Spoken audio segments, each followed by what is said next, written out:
तो last class में आप लोगों का जो मेन बंद है उसमें कैग तक हुआ था कि भारतीय संविधान परिसंघीय फेडरल कॉन्स्टिट्यूशन होते हुए भी सेंट्रलाइजेशन का जो नेचर रखता है उसके संदर्भ में हम लोग जस्टिफाई कर रहे हैं कि कहाँ कहाँ पर और क्या कारण है, क्या ये फेडरेशन को कमज़ोर बना रहा है या ये फेडरेशन को मजबूत बना रहा है, उसके लिए। ठीक, तो अब कैग तक हो गया। कैग यानी कि आपके सेंटर के अकाउंट का भी ऑडिट करता है और साथ ही साथ सेंटर के अकाउंट के साथ साथ स्टेट के अकाउंट का भी ऑडिट करता है। ठीक, और नियुक्ति इसकी राष्ट्रपति द्वारा यानी सेंटर द्वारा होती है, जिसकी वजह से कहा गया कि कहीं कुछ ऐसा ना हो कि इससे दुष्प्रभाव पड़े। ठीक है, यानी कि डिस्ट्रीब्यूशन ऑफ पावर्स पर दुष्प्रभाव ना पड़े सेंटर और स्टेट के बीच, उसके लिए। लेकिन ऐसा कुछ है नहीं, कारण हम लोगों ने पिछली कक्षा में समझा। नेक्स्ट हमारा क्या है, नेक्स्ट क्या है,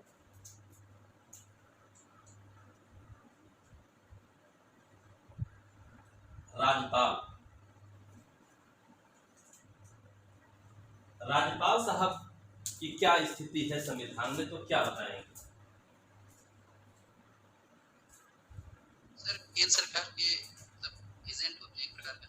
हाँ, ऐसा कहा जाता है कि केंद्र के एजेंट के रूप में राज्यपाल कार्य करता है। मजेदार बात यह है, बात को समझिएगा कि प्रचलित रूप में क्या बातें बोली जाती हैं, कैसे क्या बातें रहती हैं और वास्तविकता क्या है। ठीक है, हमारे संविधान के जो तमाम आजकल वाले व्याख्याकार लोग हैं जो ज़्यादा सक्रिय रहते हैं फेसबुक व्हाट्सएप, ठीक है, के जरिए मीडिया पर, तो आप लोगों से बताए थे कि पहले अधजल गगरी जो है छलकती थी, तब तक तो ठीक था, लेकिन आजकल अधकचरा ज्ञान वाले लोग आ गए। ठीक है, जल तो बहुत शुद्ध है, जल ही जीवन है, यानी अधकचरा यानी कचरा लेकर के जो आए हुए हैं, इन लोगों ने संविधान के सारे मायने बदल दिए हैं। ठीक, किन्हीं परिस्थितियों में ये कहा जाता है, आलोचक लोग कहते हैं, वो एक अलग बात है, लेकिन संविधान की व्यवस्था ये नहीं है कि नियुक्ति मात्र अगर राष्ट्रपति द्वारा कर दिया जाए या सेंटर द्वारा कर दिया जाए तो इसका मतलब ये हो जाएगा कि वो उसका एजेंट हो गया। ठीक है, राज्यपाल की जो शक्तियां हैं, ठीक, वो संविधान द्वारा प्रदत्त की गई हैं। राष्ट्रपति अपने किन्हीं शक्तियों को उसको नहीं दे रहा है कि राष्ट्रपति ने नियुक्ति कर दी तो अपनी शक्तियां उस पर ट्रांसफर कर रहा है, डेलीगेट कर रहा है, तो जैसा चाहेगा वैसा नियंत्रण करेगा। तो बातें बहुत सी निकलती हैं, उन्हीं बातों के पर्पज में हम लोग पढ़ भी रहे हैं कि गवर्नर, राज्यपाल, इनकी नियुक्ति, अपॉइंटमेंट राष्ट्रपति ने किया। पदावधि, जब डिटेल संविधान पढ़ेंगे, आर्टिकल वाइज पढ़ेंगे, तो कई जगहों पर पदावधि शब्द भी चर्चा में आएगा। तो पद धारण करने की जो आयु होती है, पद का धारण करना जो होता है, उसमें कुछ बातें हैं। जैसे प्रचलित बात 5 वर्ष चलता है, लेकिन संविधान में जब जाएंगे तो बहुत से स्थानों पर लिखा हुआ है एज या टाइम ड्यूरेशन की जगह लिखा है प्रसाद पर्यंत, डॉक्ट्रिन ऑफ प्लेजर हम लोग को पढ़ना है। ठीक है, पदावधि इसी राष्ट्रपति के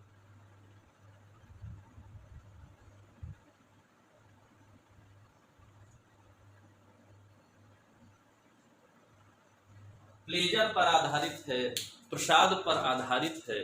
ठीक है, कि राष्ट्रपति के प्रसाद पर्यंत वो पद धारण करता है, सामान्य अवधि 5 वर्ष है। ठीक, लेकिन जो बातें आई, सामने आई, तो कहा गया कि ये केंद्र के एजेंट के रूप में काम करता है। ठीक है, केंद्र इसके माध्यम से स्टेट गवर्नमेंट्स पर दबाव डाल देती है। नहीं, ऐसा कुछ नहीं है। ठीक है, ऐसा कुछ नहीं है। आज 70 साल में किन्हीं 1-2 मामलों में, आज 70 वर्षों में किन्हीं 1-2 मामलों में कोई दबाव स्पष्ट तौर पर दिखने को आया हो तो अलग बात है, लेकिन सामान्य तौर पर ऐसा नहीं है। आप बताइए, यदि फुल मेजोरिटी की गवर्नमेंट किसी भी स्टेट में है तो क्या कोई राज्यपाल उस गवर्नमेंट को हटा सकता है? विधानसभा में बहुमत प्राप्त गवर्नमेंट है तो क्या राज्यपाल उसके मंत्रिपरिषद को भंग कर सकता है? नहीं कर सकता है। क्या अतिरिक्त दबाव डाल सकता है? नहीं डाल सकता है। किन्हीं मामलों में, बहुत सिंपल सिंपल से उत्तर है, किन्हीं मामलों में एक विशेष शक्ति रखी गई है विधेयकों की अनुमति के बारे में राज्यपाल के पास, कि वो अपने पास रिजर्व कर लेता है राष्ट्रपति को भेजने के लिए, अनुमति दे अनुमति ना दे, ठीक है।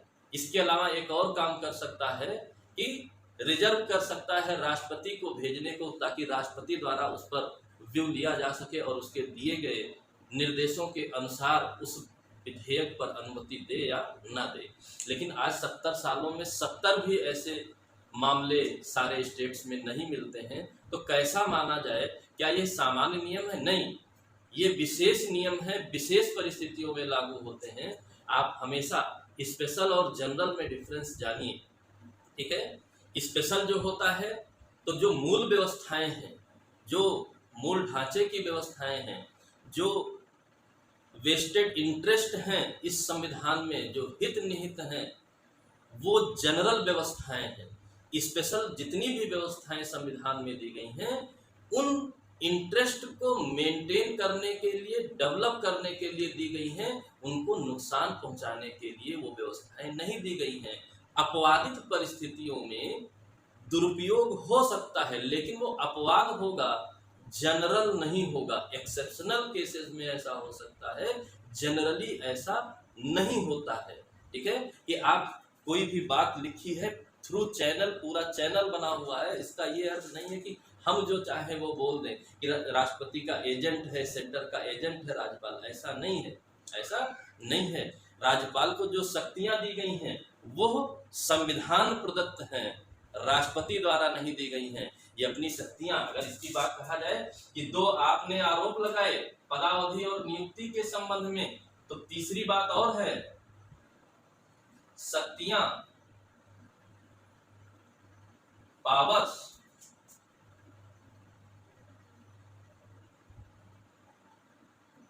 संविधान द्वारा दी गई।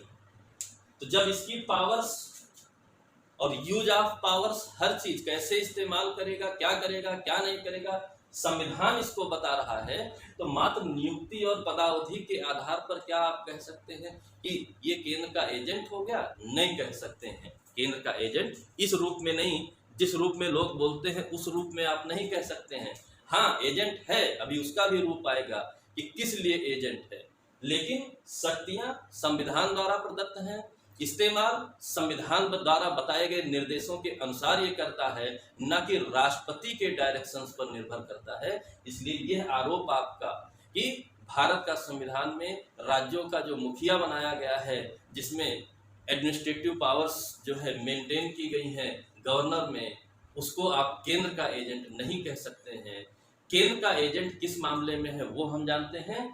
एजेंट हम तब कह सकते हैं जब इस बात को देख करके चला जाए कि भारत में स्टेट्स किस बेस पर कॉन्स्टिट्यूट हुए हैं, बनाए गए हैं, ठीक है, तब हमको मिलता है, ठीक है। स्टेट्स भारत ने अपनी प्रशासनिक सुविधा को चलाने के लिए बनाए हैं, भारत को बांटा नहीं है, ठीक है। भारत की उन्नति हो। जब हम प्रियम्बल पढ़ेंगे तो पढ़ेंगे हम भारत के लोग भारत को बनाने जा रहे हैं, ठीक है, सॉवरेन बनाने जा रहे हैं, सब कुछ, ठीक है, सब कुछ भारत को बनाने जा रहे हैं। उद्देशिका के लक्ष्यों को प्राप्त करना है तो हमने अपने आप को स्टेट्स में डिवाइड कर दिया है, ताकि छोटे छोटे स्थानों पर अच्छी गवर्नशिप दे करके, अच्छा प्रशासन दे करके, अच्छा एडमिनिस्ट्रेशन दे करके, छोटे छोटे स्तरों पर बेहतर बनाए, यानी कि सबका समूह भारत बनेगा। तो इसलिए एजेंट के रूप में राज्यपाल कार्य नहीं करता है, जो लोग कहते हैं। एजेंट के रूप में इस रूप में कार्य करता है ताकि भारत की उन्नति में किसी भी प्रकार की बाधा न आने पाए, जिस उद्देश्य से इन स्टेट्स का निर्माण किया गया है कि भारत में इतने राज्य होंगे, केंद्र शासित प्रदेश होंगे, ये सब बनाया गया है। उसका उद्देश्य है भारत की उन्नति, स्टेट की उन्नति नहीं। स्टेट की उन्नति सेकेंडरी है कि जब स्टेट बढ़ेगा तो भारत स्वयं बढ़ेगा। तो स्टेट को उसी हिसाब से बांट करके, उनकी क्षेत्रीयता को पहचान करके, उनकी आवश्यकताओं को पहचान करके हर एक स्टेट में काम किया जाता है, जिसका मुखिया गवर्नर होता है। और जब धीरे धीरे हर स्टेट डेवलप करता है तो ओवरऑल भारत डेवलप करता है। इस उद्देश्य के साथ गवर्नर के पद को बनाया गया, स्टेट्स में बांटा गया और नियुक्ति राष्ट्रपति द्वारा की गई, पदावधि प्रसाद पर्यंत की गई राष्ट्रपति के। कहीं ऐसा ना हो जाए जैसा आज़ादी के पूर्व था। यदि इंडिविजुअल ऑटोनॉमस, चैनल पूरा ना बनाते, इंडिविजुअल ऑटोनॉमस बॉडी के रूप में स्टेट्स का निर्माण कर देते, तब तो राज्यपाल बिना किसी उसके संविधान में सबसे उच्च पद पर स्टेट में बैठ जाता और उसके ऊपर कोई अथॉरिटी ना रहती, तो राज्यपाल की जिम्मेदारी स्टेट के लिए हो जाती, भारत के लिए न रह जाती।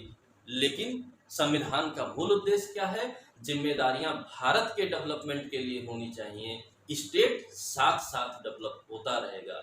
या ये कहिए कि स्टेट को इस प्रकार डेवलप कीजिए कि भारत का डेवलपमेंट हो। इसलिए गवर्नर की नियुक्ति और पदावधि राष्ट्रपति के हाथ में होते हुए भी यह नहीं कह सकते हैं कि ये सेंट्रलाइज सिस्टम की ओर है, बल्कि यह कह सकते हैं कि ये हमारे फेडरेशन को, हमारे यूनियन को और मजबूत बनाता है। कोई दिक्कत? कोई दिक्कत हो बताइए? बहुत ध्यान से, सिस्टमेटिक है, ये आंसर लिखना पड़ेगा। ठीक है, राज्यपाल से थोड़ा सा मैं बोल दे रहा हूं क्योंकि राज्यपाल इंडिविजुअल पढ़ेंगे। राज्यपाल से कई प्रकार के प्रश्न आते हैं। ठीक है, अब जब प्रश्न आएंगे तो वो फेडरेशन वर्सेस सेंट्रलाइजेशन से भी रिलेट करके पूछ सकता है, इंडिविजुअल जो है गवर्नर से रिलेट करके पूछ सकता है, इंडिविजुअल स्टेट की क्या भूमिका है इंडिया के लिए इस रूप में पूछ सकता है। किसी भी तरीके से उनके पास सैकड़ों रास्ते खुले हुए हैं प्रश्न पूछने के लिए। आपको बेस समझना होगा। यदि आप आधार समझ रहे हैं तो आपको कभी कोई समस्या नहीं होगी। यदि आप आधार नहीं समझ रहे हैं तब समस्या हो जाएगी। रटंत विद्या महाविद्या काम नहीं करेगी। लोग कहते हैं ना रटंत विद्या महाविद्या, क्या रटेंगे? कोई बताएगा क्या रटेंगे आप राज्यपाल में? जो किताब में लिखा है वो पढ़ लीजिए। किताब पढ़ने वाले मात्र ही नहीं सिलेक्ट होते हैं, किताब पढ़कर समझने वाले, प्रश्नों के हिसाब से सेट करने वाले सिलेक्ट होते हैं। कहीं तो किताब तो हर एक बच्चे के पास अवेलेबल है, हर किसी के पास किताब है, तो हर कोई किताब ले ले पढ़ ले सिलेक्ट थोड़े हो जाएगा। जब तक मूल्यांकन नहीं कर पाएंगे, इंटरप्रिटेशन नहीं कर पाएंगे, तब तक आप सिलेक्ट नहीं होंगे। तो इस बात पर ध्यान रखते रहिएगा। क्लियर है? ठीक। फिर इसके बाद आता है नेक्स्ट, इसमें सब प्रीलिम्स के भी क्वेश्चन छिपे हुए हैं, यही सब प्रीलिम्स में भी पूछता है। ठीक है, और उसी को एक थ्योरेटिकल पोर्शन के रूप में मेंस में पूछता है। जो मैंने बातें बोली हैं ये सारी बातें प्रीलिम्स में भी आ चुकी हैं। कभी कथन कारण बना के पूछ लेगा, कभी जो है आपके स्टेटमेंट ट्रू और फॉल्स के रूप में पूछ लेगा, कुछ भी पूछ लेगा। लॉजिक को समझिए, लॉजिक को समझिए।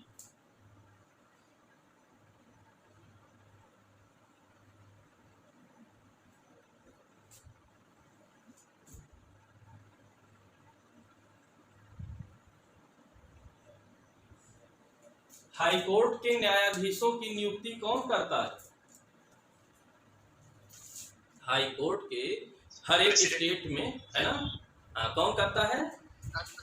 राष्ट्रपति, प्रेसिडेंट करता है। Supreme court collegium.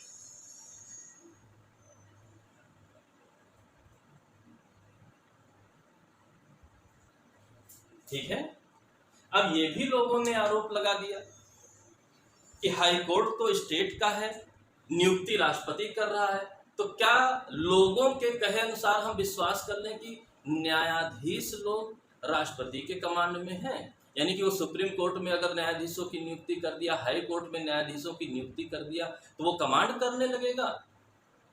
लोग ऐसा कह देते हैं। आरोप लगा दिया गया भारतीय संविधान में कि स्टेट के, ये अमेरिका नहीं है, ये अमेरिका नहीं है कि अमेरिका के स्टेट के हाई कोर्ट्स की तरीके से सुप्रीमेसी बनी रहे।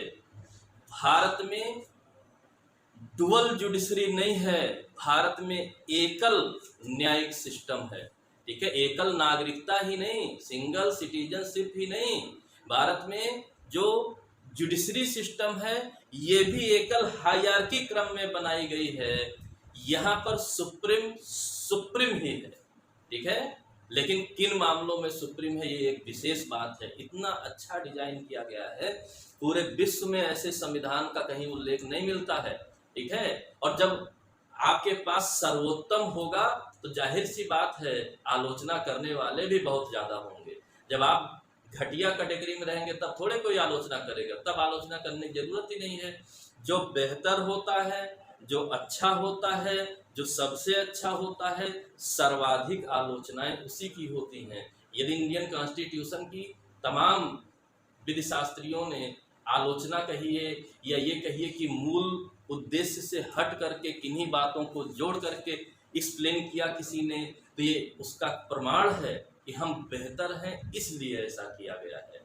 एक ये नियुक्ति प्रेसिडेंट कर रहा है। हमने एक कोलिजियम सिस्टम बना रखा है, ठीक है, 90 के दशक से, और वो कोलिजियम सिस्टम दो कॉन्स्टिट्यूशनल जुडिशरी बॉडीज हैं, सुप्रीम कोर्ट ऑफ इंडिया संघ में, यूनियन में, और हाई कोर्ट्स ऑफ स्टेट्स के लिए।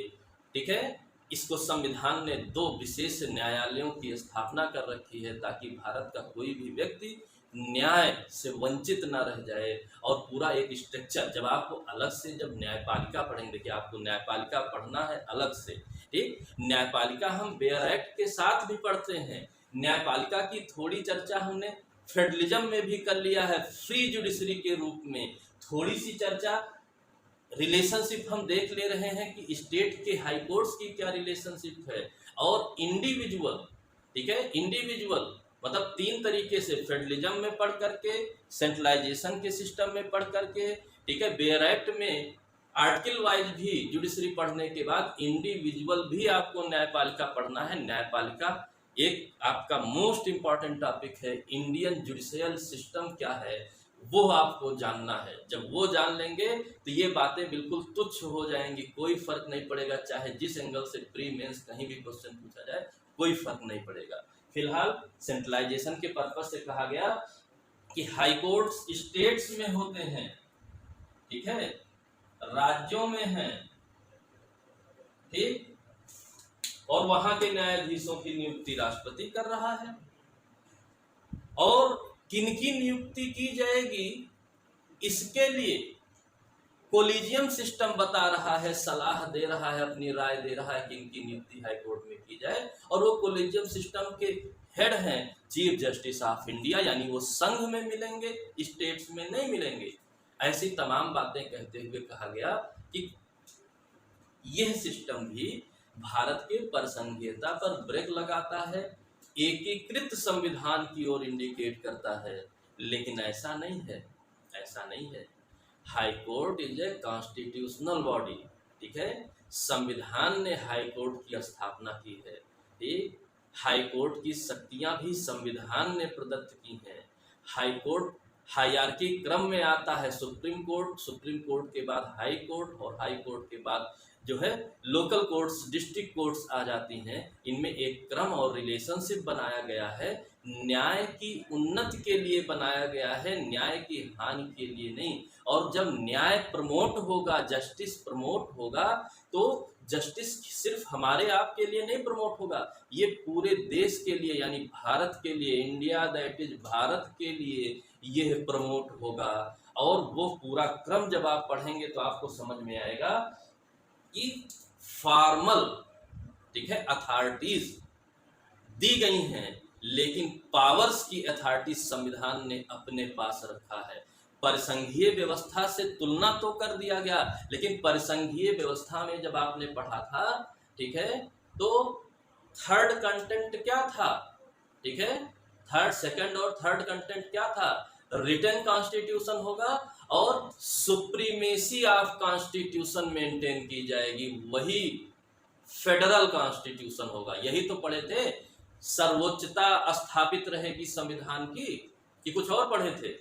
यही पढ़े थे, ठीक है। तो सुप्रीमेसी जब कॉन्स्टिट्यूशन की है, कॉन्स्टिट्यूशन ने मात्र नियुक्ति का अधिकार राष्ट्रपति को दिया है। कॉन्स्टिट्यूशन ने कोलिजियम सिस्टम को मात्र सलाह देने का अधिकार दिया है कि ये योग्य हैं, उनको सलाह दे दीजिए कि उनकी नियुक्ति की जाए। तो हम कैसे कह सकते हैं कि हमारे फेडरल कॉन्स्टिट्यूशन के विरुद्ध ये बात लिखी है?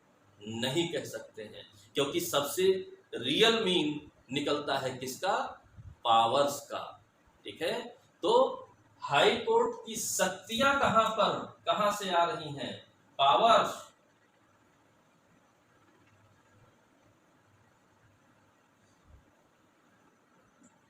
कॉन्स्टिट्यूशन से आ रही हैं। यानी कि जो हमने सीरीज बनाई है उसका एक हिस्सा है हाई कोर्ट। ठीक है, उसका एक हिस्सा है। और आप देखिए कितनी अच्छी बात है, संविधान में फंडामेंटल राइट्स लिखे हैं। आर्टिकल 226 में सीधे कहा गया है कि फंडामेंटल राइट्स के उल्लंघन होने पर हाई कोर्ट से भी हम न्याय ले सकते हैं। हाई कोर्ट भी सुप्रीम कोर्ट की तरह रिट, ठीक है, रिट्स जारी कर सकता है, अदर ऑर्डर डायरेक्शन भी दे सकता है।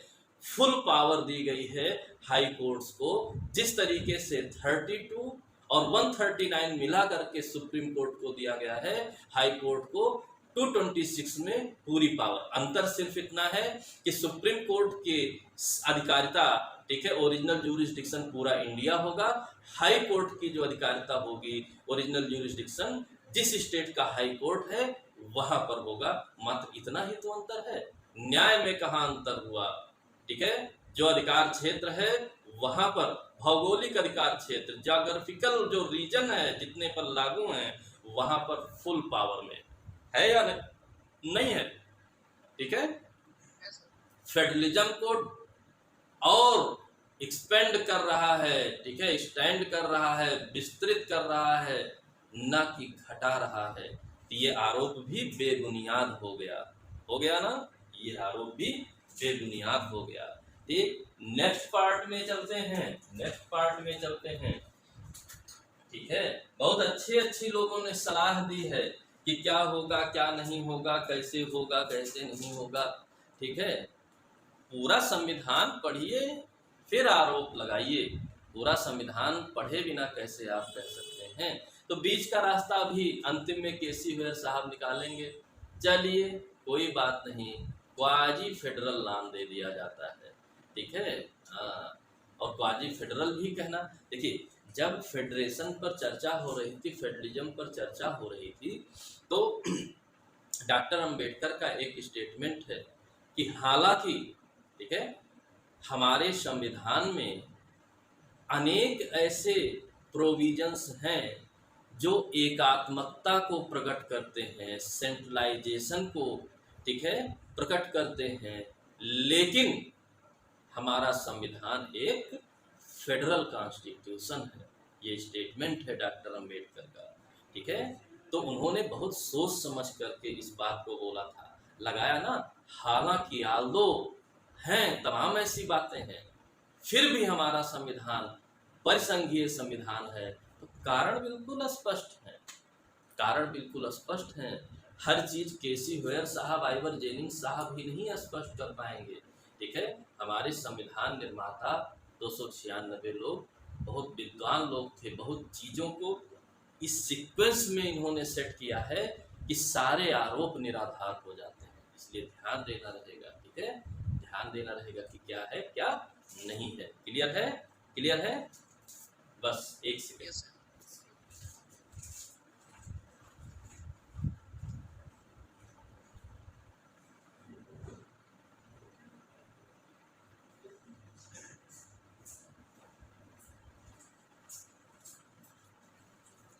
तो इस बात को ध्यान रखिएगा। ठीक है, अगला जो हिस्सा है ये बड़ा इंपॉर्टेंट है। ठीक है, ये बहुत इंपॉर्टेंट है।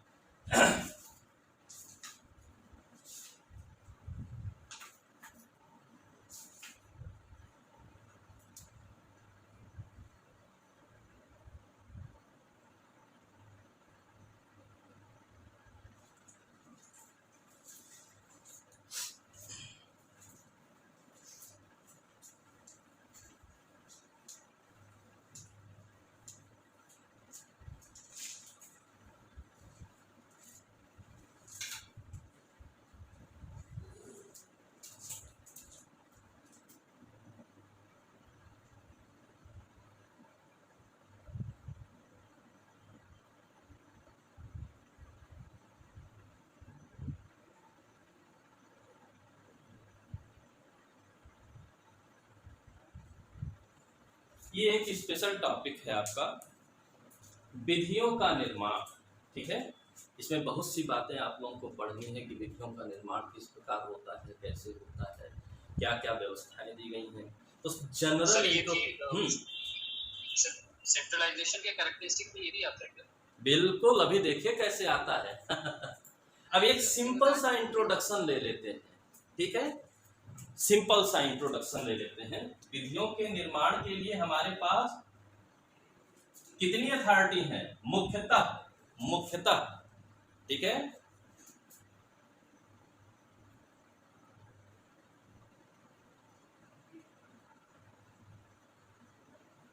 एक है पार्लियामेंट, संसद। विधि निर्माण की संघ की शक्ति किसके पास है? संसद के पास। ठीक, इसमें कोई डाउट नहीं। ठीक है, फिर दूसरी शक्ति किसके पास है? विधानमंडलों। प्रेसिडेंट भी हो सकता है। नहीं, प्रेसिडेंट भी प्रोमलगेट करते हैं। नहीं, मैंने कहा विधानमंडल।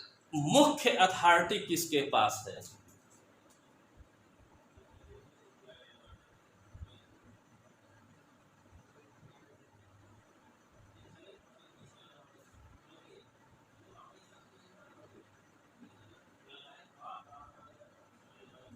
स्टेट लेजिस्लेशन के पास। ठीक है, राज्य विधानमंडल के पास। Yes sir.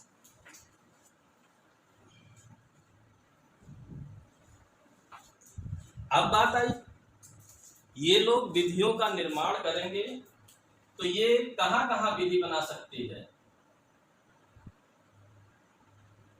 संघ सूची,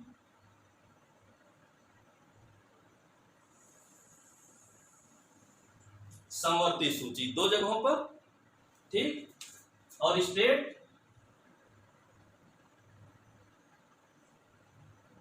राज्य सूची और समवर्ती सूची पर।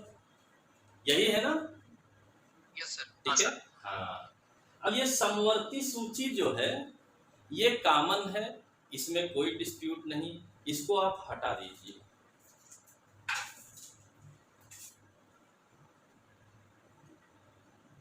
डिस्प्यूट समवर्ती सूची से नहीं आया। ठीक है, डिस्प्यूट समवर्ती सूची से नहीं आया, फिर आया कहां से? ठीक है, फिर आया कहां से?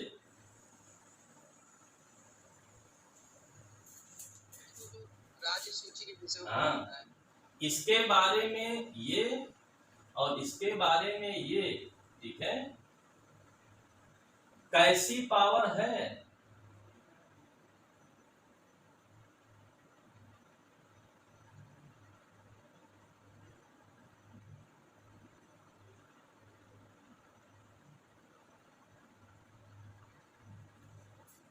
संघ सूची के बारे में संसद और राज्य सूची के बारे में स्टेट लेजिस्लेशन कैसी पावर रखता है विधि बनाने के लिए? एक्सक्लूसिव पावर, अनन्य शक्ति रखता है। ये बात संविधान में कहां कही गई, किस अनुच्छेद में कही गई?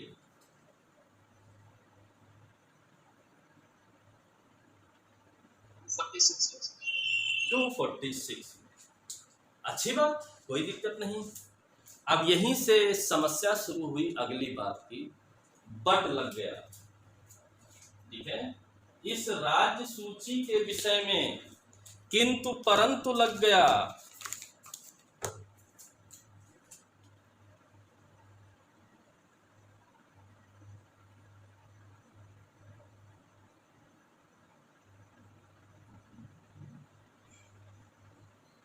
ठीक है,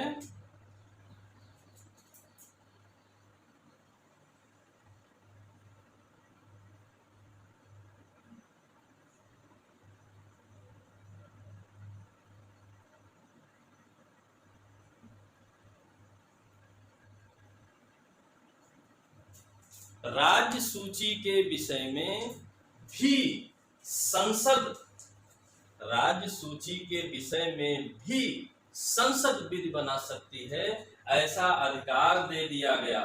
ऐसा अधिकार दे दिया गया।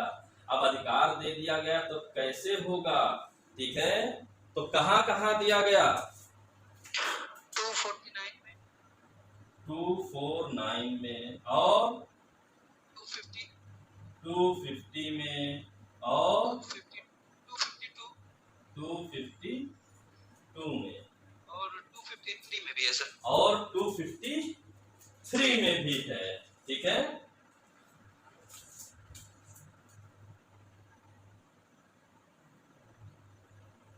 ठीक। 4 अनुच्छेद बना दिए गए, जिन अनुच्छेदों में राज्य सूची, जहां पर स्टेट को एक्सक्लूसिव पावर थी, वहां पर भी पार्लियामेंट लॉ बना सकती है। 4 उपबंध, 4 आर्टिकल्स लिख दी गई। अब मामला आया, मैंने अभी आर्टिकल नंबर लिखा है कि संख्या में 4 हैं, और अभी कुछ नहीं लिखा, ना ही एक्सप्लेन किया। ये तो क्लियर शॉट है सेंट्रलाइजेशन का कि नहीं है? हाँ सर, वो तो समझ है ना? जी सर। अगर राज्य सूची के विषय में इन 4 आर्टिकल्स में भी संसद जो है बना सकती है, तो कैसी एक्सक्लूसिव पावर? तब बताया गया कि ये 4 आर्टिकल मत पढ़िए, 4 आर्टिकल्स में लिखा क्या है उस बात को पढ़िए और उसकी टर्म और कंडीशंस को जानिए कि ये क्या कहना चाह रहे हैं। तो 249 में कहा गया क्या?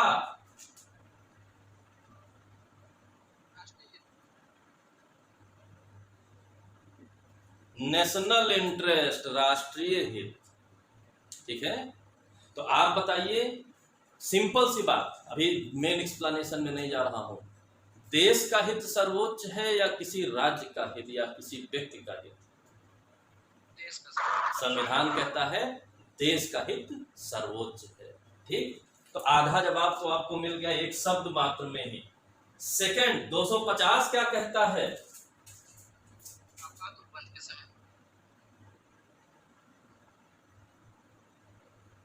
आपातकाल, इमरजेंसी है, तो इमरजेंसी में सेंटर और स्टेट को अलग अलग रखें या सब मिलकर सामना करें? सब मिलकर सामना करें। और जब सब मिलकर सामना करेंगे तो परिवार के मुखिया को शक्ति अकेले प्राप्त होगी कि राय मशवरा बैठ के करेगा? मुखिया को शक्ति प्राप्त होगी जो पूरे परिवार के हित को ध्यान में रखेगा। स्टेट हमारे परिवार हैं, परिवार से अलग ऐसी ऑटोनॉमस बॉडी नहीं है कि वो बंटवारा करके चले, अपना अलग घर बना लें। राष्ट्रीय हित सर्वोच्च होगा, तो आपातकाल के दौरान भी तो राष्ट्रीय हित को ही चैलेंज होता है। तो हम मिलकर एक हो जाएंगे, एक व्यक्ति शक्ति रखेगा विधियों को बनाने की। ठीक है, और 252 में क्या कहा गया? तो ये 2 से अधिक राज्यों की सहमति से विधि बना।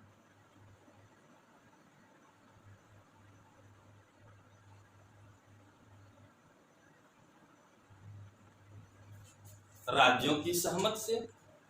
किन्हीं 2 राज्यों के बीच एक सिंगल मामला है और आपसी सहमति नहीं बन रही है, तो क्या करें? उत्तर प्रदेश पुलिस वाले इधर से बंदूक लेके, बिहार पुलिस वाले उधर से बंदूक लेके आ जाएं, तो देश कहां जाएगा? है कि नहीं? इसलिए आपस में सहमति बनाकर क्या कह दिया गया संघ से, केंद्र से, कि भाई ऐसा है कि आप बड़े भाई जो आप कहेंगे, आप हमारे मुखिया हैं, जो आप कहेंगे हम मानने को तैयार हैं। तो दोनों राज्यों के हितों को ध्यान में रखते हुए एक कॉमन विधि को बना लीजिए और हम लोग इसका अनुपालन करने को तैयार हैं, राज्यों की सहमति से। और चौथी बात क्या है 253 में? क्या है? अंतर्राष्ट्रीय करारों के बारे में सर।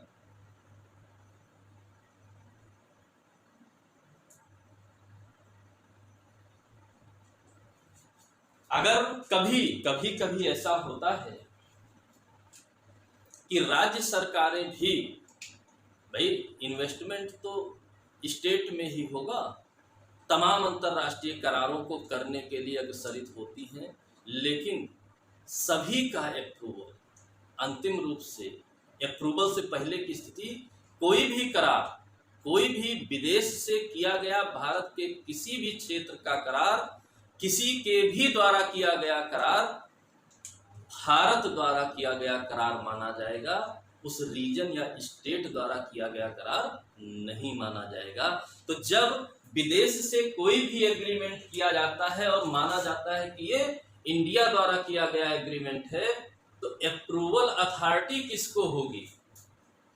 इंडिया को, और इंडिया के लिए मुखिया संविधान ने किसे बनाया है? प्रेसिडेंट को संघ के मुखिया के रूप में। तो अंतिम रूप से यदि बाहर किए गए करार भारत के नाम से किए गए करार हैं, तो उन एग्रीमेंट्स को अगर फॉलो ना किया जाए तो बेइज्जती किसकी होगी? इंडिया की या स्टेट की? इंडिया की, ठीक है, इंडिया की बेइज्जती होगी। तो इसका मतलब इंडिया का जो मुखिया होगा, इंडिया के संबंध में जो गवर्नमेंट बनी हुई है उसकी जिम्मेदारी है। एक आपने जूरिस्प्रूडेंस और इंटरनेशनल लॉ में, ठीक है, ये एक जनरल क्वेश्चन भी है, ये ना सोचिएगा कभी कहीं पर सिलेबस में हमारे इंटरनेशनल लॉ नहीं लिखा है तो ये नहीं आएगा, ठीक है। एक इंटरनेशनल जूरिस्ट हैं एनजी लॉटी साहब। एनजी लॉटी साहब का कोई स्टेटमेंट है एग्रीमेंट्स या जो है कॉन्ट्रैक्टों के लिए इंटरनेशनल स्तर पर, कोई उनका स्लोगन है, लैटिन भाषा में है, पैक्टा सेंट सर्वेंडा। पढ़ा है आप लोगों ने या नहीं? हाँ, पैक्टा सेंट सर्वेंडा, संविदा सर्वथा पालनीय। तो भारत में एग्रीमेंट और कॉन्ट्रैक्ट के लिए एक सामान्य नियम माना जाता है कि अगर आपने एग्रीमेंट या संविदा की है तो हर संभव प्रयास होना चाहिए उसका पालन करने के लिए, न कि उसका पालन करने के लिए, न कि उसका उल्लंघन करने के लिए। तो भारत भी इस सिद्धांत को अपनाता है, पैक्टा सेंट सर्वेंडा, और इंटरनेशनल स्टैंडर्ड पर भी यही सिद्धांत चलता है, पैक्टा सेंट सर्वेंडा।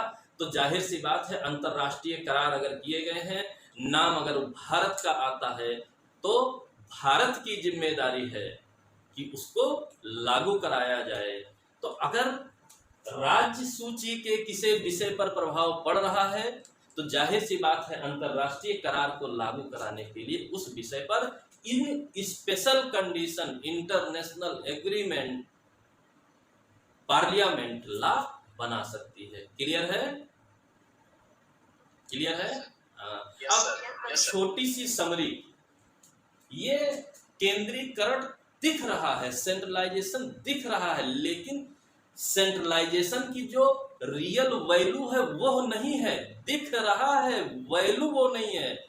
इन स्पेशल कंडीशंस ये कैटेगरी आती है विधि बनाने के क्षेत्र में। क्या? राष्ट्रीय हित में। अगर कोई भी बात ऐसी हो कि राष्ट्रीय हित में अनिवार्य है कि ऐसा किया जाए, ठीक है, कैसा किया जाए? हालांकि सेंसस संघ सूची में ही है, यूनियन सूची में ही है, लेकिन जनसंख्या संबंधी नीतियां या तमाम ऐसी नीतियां हैं जिस पर स्टेट्स पर भी प्रभाव पड़ता है, ठीक है, राष्ट्रीय हित में के लिए नियम बनाया जाता है, ठीक है। नागरिकता संबंधी नियम राष्ट्रीय हित में नियम है, वो नियम बनाए जाते हैं। कोई ऐसे विषय, छोटे पोर्ट्स हो सकते हैं, राज्य सूची में छोटे पोर्ट्स हैं, उनके संबंध में भी नियम बना सकती है संसद, अगर राष्ट्रीय हित में अनिवार्य है, ठीक है। किसी स्टेट के किसी स्थान के डेवलपमेंट के बारे में है, ठीक है, तो डेवलपमेंट जो है या पब्लिक इंटरेस्ट को डेवलप करना स्टेट का जो है जिम्मेदारी है, राज्य सूची का विषय है, लेकिन फिर भी सेंटर बना सकता है नियम, ठीक है, राष्ट्रीय हित में नियम बनाएगा। और मजेदार बात यह है, ये राष्ट्रीय हित बताएगा कौन कि यह विषय राष्ट्रीय हित का है? देखिए, मैंने शुरुआत से कहा कि हमारे पूरे संविधान में चैनल है, ठीक। पार्लियामेंट का एक पार्ट राज्यसभा होती है, और राज्यसभा को सिंपल वर्ड्स में कहना हो तो आप क्या कहेंगे? सबसे सामान्य शब्दों में राज्यसभा को आप क्या कह सकते हैं? स्टेट रिप्रेजेंटेटिव्स, राज्यों के प्रतिनिधि होते हैं। राज्यसभा की मेंबरशिप आपने पढ़ा होगा, 12, ठीक है, स्पेशल लोगों को तो ले आता है राष्ट्रपति, लेकिन बाकी लोग कैसे आते हैं? बाकी लोग कैसे आते हैं?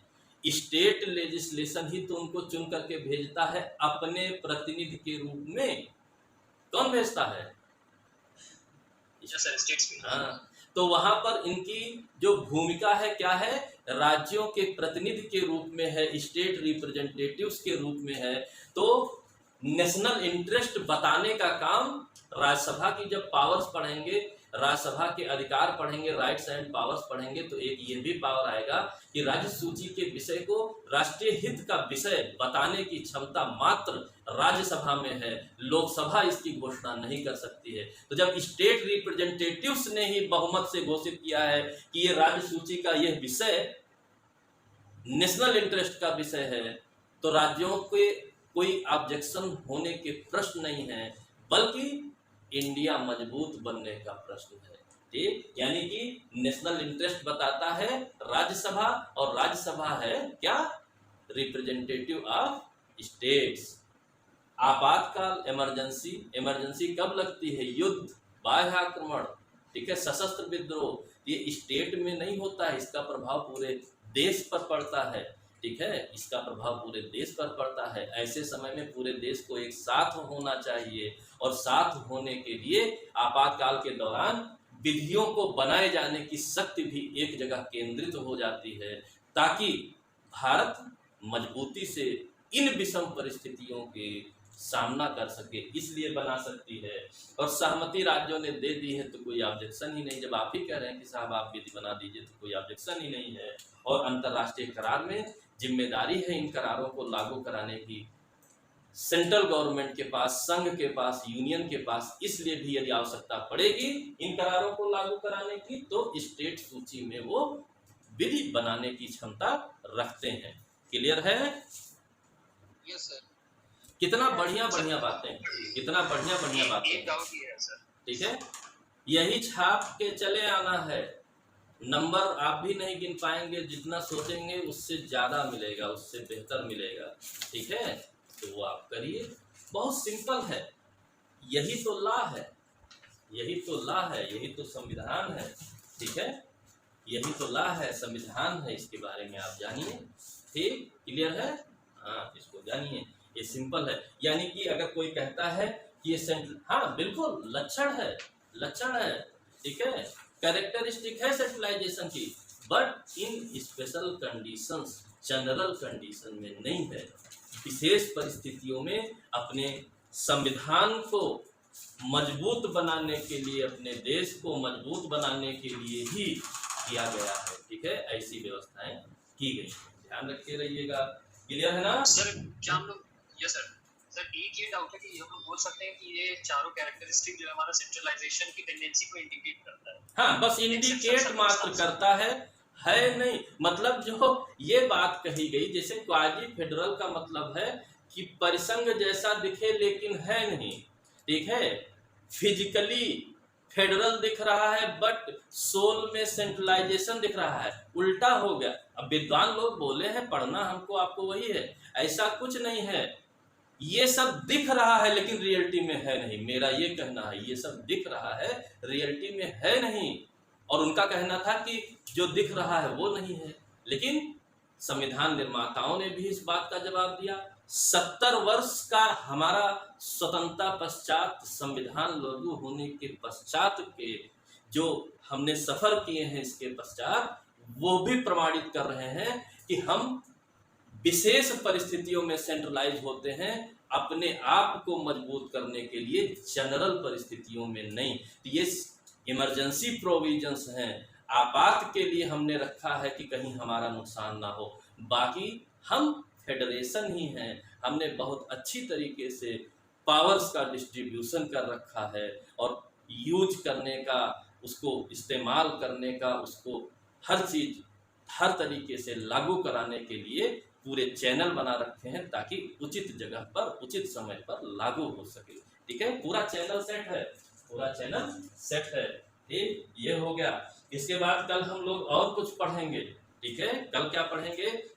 आपातकाल। सबसे बड़ा आरोप तो सेंट्रलाइजेशन का आपातकाल लगता है, और हमारे इतिहास में आपातकाल कई बार लगे, और एक आपातकाल बहुत चर्चित भी रहता है कि ये नेशनल इमरजेंसी घोषित करके दुरुपयोग किया गया। 70 साल में एक पर आरोप लगता है, एक टाइम पर। लेकिन क्या यही एक आधार मान लिया जाए? हर सिक्के के दो पहलू होते हैं, ठीक है। हर पूरी दुनिया में कुछ भी एब्सोल्यूट नहीं है। नियम है तो अपवाद है, नियम है उपयोग और दुरुपयोग दोनों हैं। 70 साल में कुछ समय के लिए आपातकाल के आधार पे आप आरोप लगा रहे हैं, जबकि इसी आपातकाल की व्यवस्था होने की वजह से आज तक हमने कोई नुकसान नहीं सहा है। हम हर स्तर पे अपने आप को मेंटेन करके चल रहे हैं। इस बात का जवाब कौन देगा?